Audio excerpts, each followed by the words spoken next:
Bismillahirrahmanirrahim. Assalamualaikum warahmatullahi wabarakatuh. Selamat pagi dan salam sejahtera untuk kita semua. Di video-video sebelumnya, teman-teman sudah mempelajari ya terkait dengan materi hukum pajak, seperti misalnya pengertian pajak, pengertian hukum pajak, kemudian asas-asas hukum pajak, sampai kepada timbulnya hukum pajak. Maka pada kesempatan kali ini kita akan belajar terkait dengan hapusnya hutang pajak.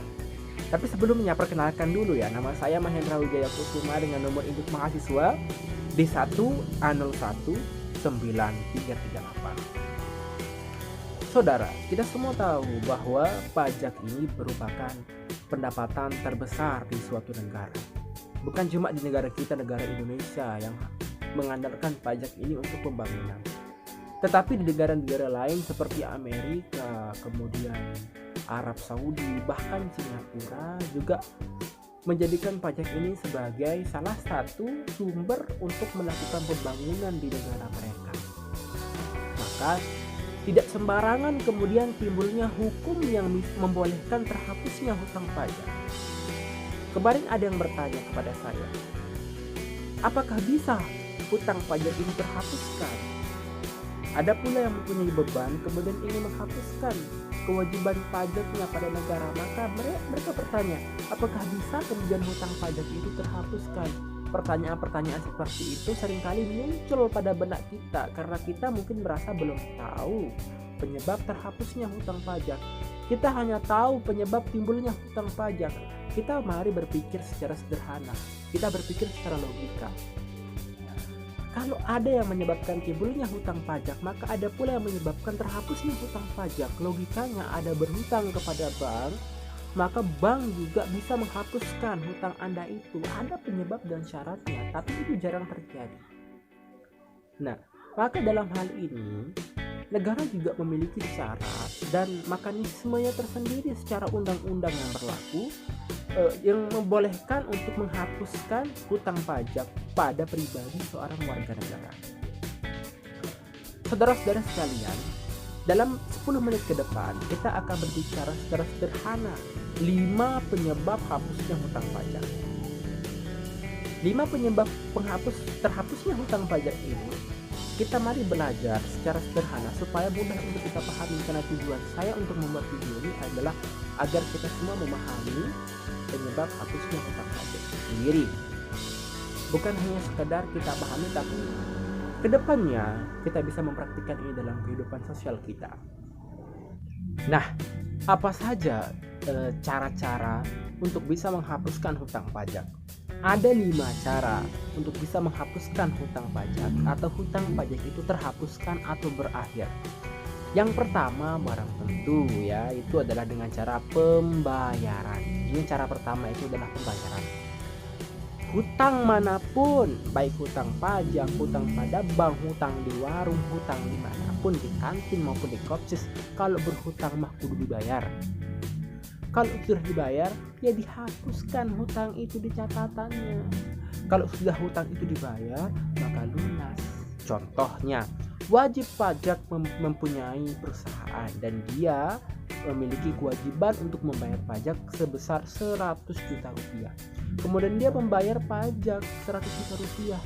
Maka saat dia membayar pajak itu, maka pada saat itu pula hutang pajak itu berakhir atau sampai di sana.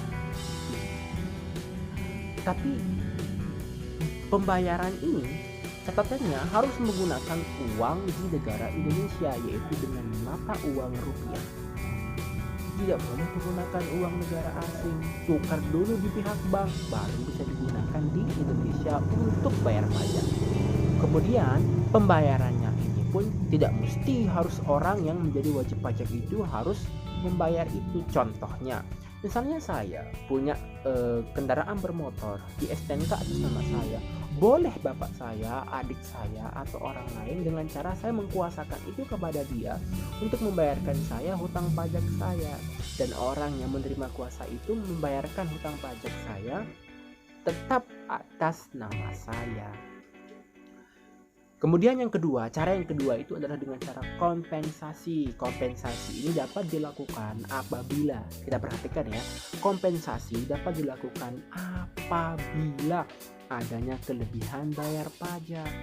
Kok bisa kelebihan bayar pajak? Bisa. Kelebihan bayar pajak itu terjadi, mungkin bisa jadi karena adanya kesalahan dalam pembayaran, adanya sistem pengurangan saat pembayaran, dan lain-lain sebagainya. Sehingga konsekuensinya ini disebut dengan pemindah bukuan. Kalau seandainya Anda mempunyai hutang pajak bulan depan dan bulan depan selanjutnya, maka kelebihan itu dipindah bukukan untuk melunasi hutang pajak yang kedepannya. Begitu sistem kompensasi yang ada.